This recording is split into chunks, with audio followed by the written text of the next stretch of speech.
Assalamualaikum warahmatullahi wabarakatuh. Alhamdulillah.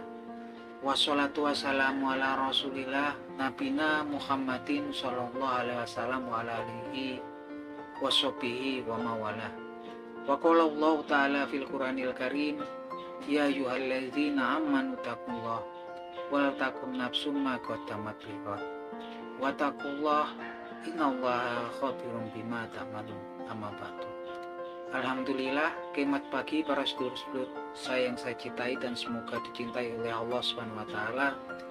Marilah kita bersyukur atas kehadirat Allah Subhanahu wa taala yang telah melimpahkan rahmat serta kasih sayangnya kepada kita semua sehingga kita bisa berjumpa di pagi hari yang cerah ini. Tak lupa sholawat dan salam kita curahkan untuk Nabi Muhammad SAW yang telah melepaskan manusia dari jurang kejahiliahan menuju pengabdian kepada Allah Subhanahu wa taala. Para sedulur, jadi Allah Subhanahu wa taala berfirman di Al-Qur'anul Karim, tepatnya di surat Al-Kahfi ayat 103 sampai dengan 104 yang bunyinya sebagai berikut. Bismillahirrahmanirrahim. Qul hal nunabbi'ukum bil ahsarina a'mala alladzina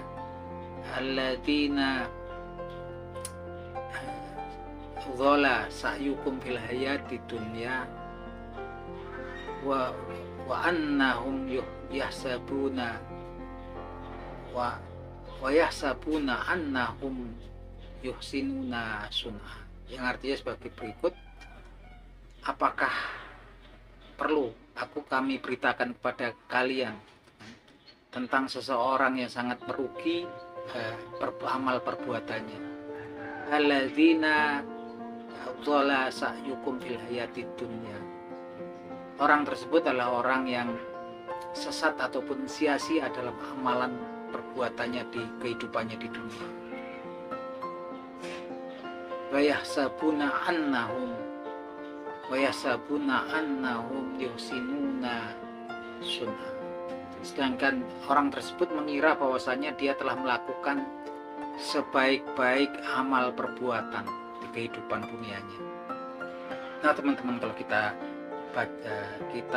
resapi gitu kan, kemudian kita berusaha untuk tafakur tentang makna daripada ayat ini sebuah berita dari Allah Subhanahu wa taala bahwasanya nanti dunia ini ada orang-orang yang sudah berusaha gitu kan dengan melakukan amal perbuatan dengan sebaik-baik amal perbuatan menurut versi mereka, menurut pemikiran mereka gitu kan. Tapi pada dasarnya orang tersebut sia-sia amal perbuatannya. Nah ini ada ternyata orang-orang seperti apakah ini yang diberitakan ya, orang-orang yang kemudian melakukan amalnya tidak karena Allah Subhanahu wa taala. Contohnya mungkin orang-orang yang di luar golongan umat Islam gitu kan.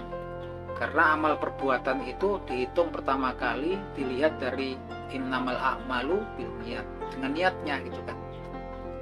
Kalau niatnya bukan karena Allah Subhanahu wa taala, saya melakukan perbuatan baik, menolong orang lain gitu kan, berbuat amal kebajikan karena niatnya karena si A atau si B gitu kan, yang mungkin mereka anggap sebagai Tuhan mereka gitu kan. Tentunya ini tidak diterima Allah Subhanahu wa taala. Begitupun kita melakukan amalan-amalan sedangkan kita melakukan amalannya karena menggunakan sesuatu yang haram. Contohnya orang yang melakukan korupsi, penipuan, terus kemudian berusaha gitu kan mensedekahkan hartanya, menggunakan hartanya untuk kemudian di jalannya Allah Subhanahu wa taala fisabilillah. Tetap gak ada gunanya, justru perbuatannya tersebut diberitakan menambah murka Allah Subhanahu wa taala dan mengakibatkan pelakunya nanti akan dijerumuskan ke neraka jahanam oleh Allah Subhanahu wa taala.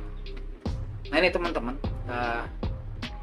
ada juga orang-orang yang kemudian berusaha taat dalam keyakinan ataupun agamanya. Contohnya kita kalau di internal umat Islam, tapi kemudian melakukan amalan-amalan yang memang kemudian nggak diajarkan oleh Nabi Muhammad SAW. Sangat jelas sekali ya. Melakukan amalan-amalan, amal ibadah ataupun amal perbuatan yang kemudian memang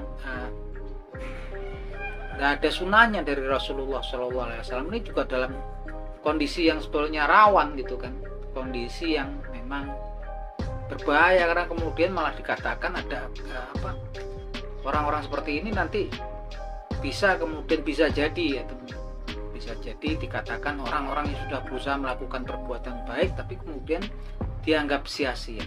Nah, ini penjelasannya memang seperti itu. Jadi untuk kita sebagai seorang muslim dan insya Allah berusaha menjadi hamba yang beriman, tentunya nggak sekedar beribadah aja teman-teman, yang penting saya kan sholat gitu kan, yang penting kan saya puasa zakat gitu kan, tapi yang penting ibadah, yang nggak boleh gitu teman-teman. Ada baiknya kemudian kita juga memiliki keilmuan sehingga kita nggak tersesat yang berakibat kemudian kita nanti sia-sia amal perbuatan kita gitu.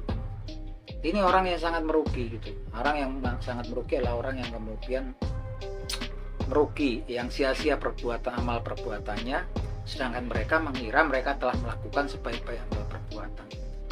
Oke lah kalau kemudian pencuri, koruptor, pezina, perbuatan mereka bisa mencelakai mereka, orang-orang tersebut di kehidupan akhiratnya, tapi mereka sudah menikmati kejahatan mereka selama mereka hidup di dunia gitu kan. Koruptor sudah menikmati hasil korupsinya gitu kan. Pencuri sudah menikmati hasil curiannya. Pezina menikmati kenikmatannya ketika dia melakukan hal tersebut.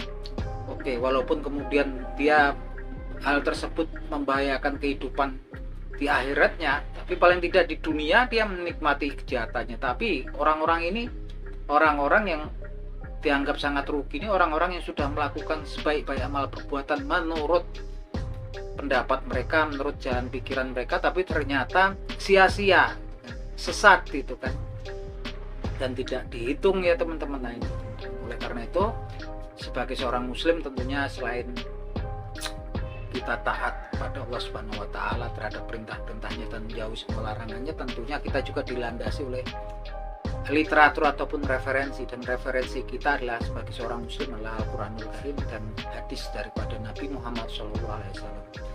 Oke gitu teman-teman, semoga bermanfaat. Akhir kata, wabillahi taufik wal hidayah. Wassalamualaikum warahmatullahi wabarakatuh.